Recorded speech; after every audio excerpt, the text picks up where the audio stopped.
राम राम जी मित्रों।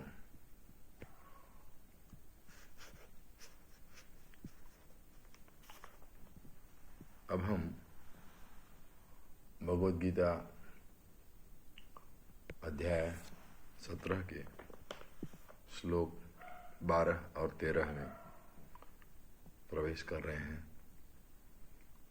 श्लोक 11 में हमने देखा कि भगवान श्री कृष्ण ने शास्त्र विधि से किए गए यज्ञ को सात्विक यज्ञ बताया। ऐसे ही अब श्लोक 11 और 12 में जो राजसी यज्ञ हैं और तामसी यज्ञ हैं उनके बारे में भगवान श्री कृष्ण बता रहे हैं। भगवान श्री कृष्ण कहते हैं,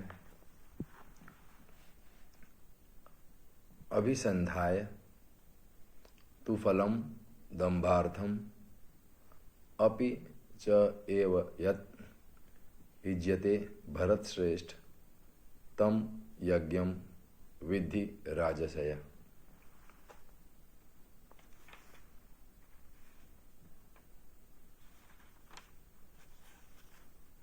अर्थात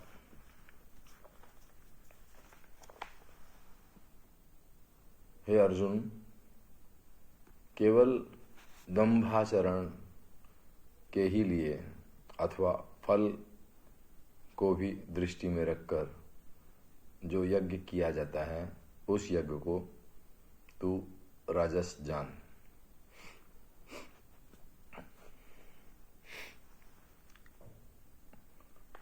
जहां पे फल की आसक्ति नहीं वो तो सात्विक यज्ञ है। जहां पे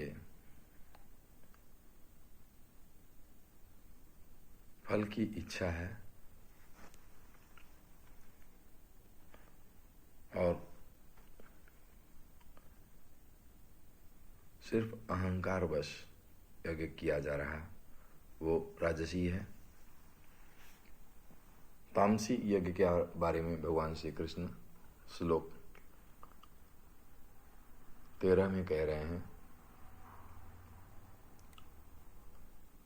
विधिहीनम अश्रेष्टान्नम मंत्रहीनम अदक्षिणम श्रद्धा विरहितम यज्ञम तामसम परिचक्षते।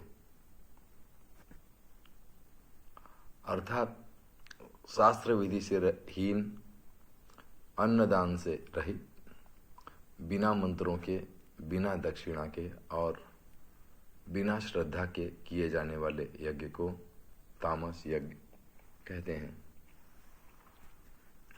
भगवान श्री कृष्ण ने श्लोक 11 में सात्विक यज्ञ के बारे में चर्चा की, श्लोक 12 में राजसी यज्ञ के बारे में चर्चा की और श्लोक 13 में वे तामसी यज्ञ के बारे में उन्होंने बताया कि एक तो वो शास्त्र विधि से हीन है, दूसरा अन्नदान से रहित, बिना मंत्रों के, बिना दक्षिणा के और बिना श्रद्धा के जो यज्ञ किया जा रहा है वह तामसी यज्ञ है। हालांकि तीनों ही यज्ञ के स्वरूप में हमने देखा कि अग्नि को अर्पण किया जाता है कुछ। एक में सात्विक भाव है, एक में राजसी भाव है और एक में तामसी भाव है। भगवान ने इन तीनों की चर्चा की। अब इतना ही। हरे राम